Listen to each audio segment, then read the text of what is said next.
What's up, YouTube? Marvin 4 here with another Great American Survival, and in this week's episode we're going to be doing another install. Today we're going to be installing a flush mounted rod holder. Now yeah, this one's going to kick your rod holder up to about a 45-degree angle, which allows you to troll behind your boat. Now with the Pelican Bass Raider 10E, which is the boat I'll be installing it on, that makes it where when you're on these small bodies of water, your rods are not directly straight up and down like they are if you're using these factory mounts. That was a big issue. We had problems with trees and a couple of little bridges we deal with. But guys, this boat is exceptional. We're gonna make it even better with this. I hope you'll stick with us. I'll tell you all about it. This video is intended for all ages.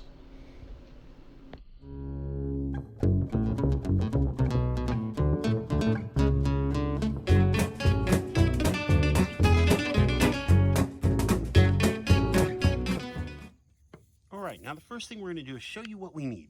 First, we're going to need a Sharpie to mark our boat to where we need to cut. We're going to need our rod holder.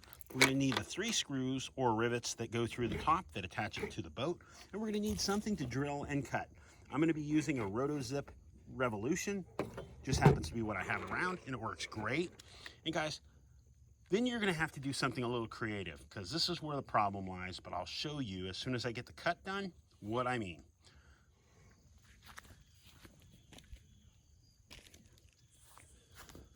So the first thing you're going to see is I've already installed one of these. I've had it on my boat for a couple weeks, went out, tried it out. It worked great, did exactly what I wanted it to do.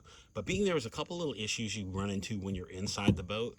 It's full of foam. So you have to deal with that when you get it, when you start dealing with this process, because it sticks down into it and you got to remove some of that foam. But what you're going to do, these are not round holes. Even though they seem like they are, they're not. They're more of an oval, but they're not even that.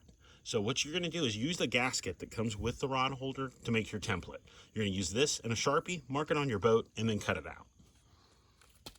Now the one thing you need to understand is this one, like you see here, has a forward and a rear. So if you want your boat, want it facing that way, you need to do the 2-to-1 facing the other way. But mine, I've already done it once. I want mine to be just like this, and I want it to be nice and square. Actually, I'm going to put mine at just a little bit of an angle because I want it to push them out just a little. So if I put my GoPro pole down in here, I can get a better angle. It's not straight back, but at kind of an angle. So mine, I'm going to mark it with a Sharpie. Mark my holes where I want to drill, just like that. As you see, very simple. We're going to take that. I'm going to get my RotoZip, I'm going to punch this hole out, and I'm going to show you the inside, what I'm talking about, okay? Now this is what I'm talking about. As you see, I've already cut my hole out. I went to the outer edge of the black Sharpie, which is what you want. You don't want to leave anything extra, or else you'll end up having to file away and clean it all up. Took 3 drill bits, punched my holes here where it'll go, and then this is what I'm talking about. You see that? That is foam. That foam right there is extremely in your way. So look at, as you see there, with my rod holder is going to face that way. So that means it's got to go into that foam. So what I'm going to do is I'm going to heat up a steel bar and I'm going to run it through there and just kind of melt my way through. You don't want to go excessive because you don't want to remove any more foam than you need it because it is for flotation. But I want to make it where it goes in at the same angle so I don't remove any more than I have to. So what I'm doing over here is I'm using my Jetboil, or not my Jetboil, I'm sorry, my MSR pocket rocket. And I'm using it to heat up a big flathead screwdriver. And when I get it hot enough, I'm just going to stick it in here and just kind of, it makes hot, very quick work of this. And you don't want to take away any more than you absolutely have to. And that was my goal. I did the same thing on the other side.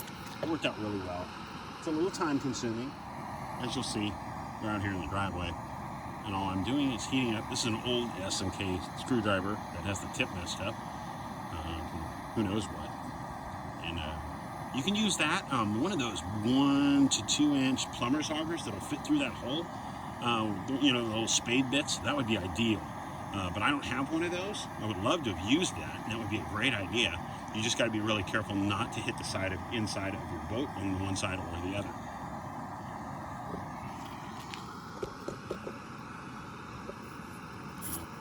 As you see, just from heating it up, it just really takes away a lot of that really quickly.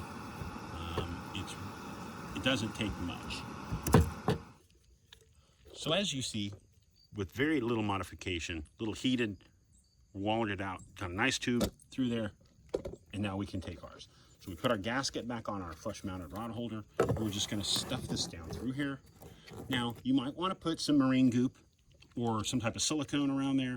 I haven't done that. I don't really see the need. This is a very rounded area. It's not flat. So having the gasket and that, it's already gonna do its job. Every once in a while, you might have to dump it just to dump some water out. But if you keep this on here, I haven't had any problems with it. If you keep it closed when you're not using it, it works great.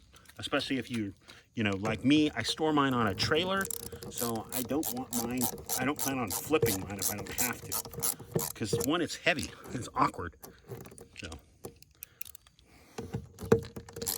and the more you install, when you go to putting in a casting deck or flooring or anything like that, it just makes it where you're not going to want to have any reason to flip your boat over if you don't have to. That's just my opinion.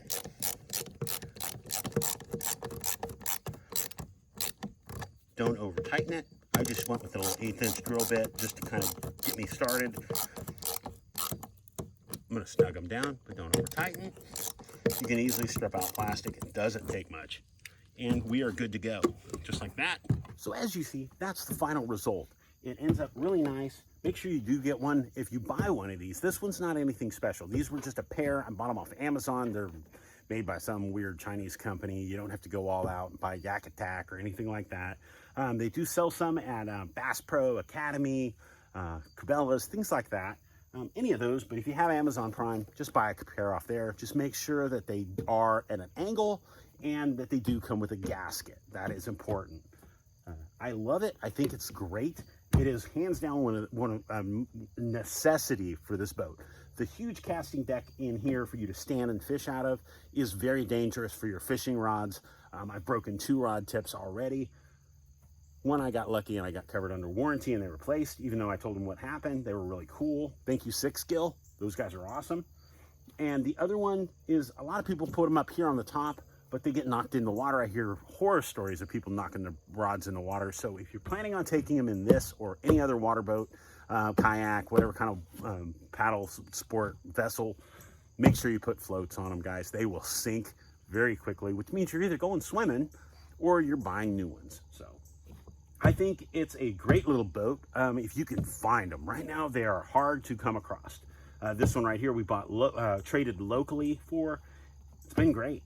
I've done a couple other mods for it. I've installed a gear track up front, and then I installed the drain plug in the rear. These right here are great. I really like them. I think if you guys are looking at one of these, go for it. It's a great boat. It's easy to load in the back of your truck.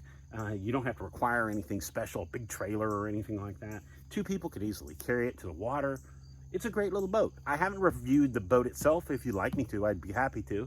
But guys, if you guys own one of these and you guys have done any mods, let me know what they are. I'd love to hear from you. I'd love to know if this was yours, what you do next. If you have any videos you want to link to it, comment over in our Facebook group, Great American Survival. I'll have a post related to this video. And just comment down below and we will share your videos with everybody. Anybody that's done a video or if you've done one personally and you have a YouTube channel and you want us to plug, guys, hit it in there, share it with us, we'll share it with the world. Thank you so much for tuning in. We hope you enjoyed this video. Give it the old thumbs up if you liked it and if it was helpful. And guys, have a great week. Make sure you take time this week to get out there, enjoy yourself, enjoy nature, be prepared, and stay safe. God bless, guys. We'll see you soon. Back up.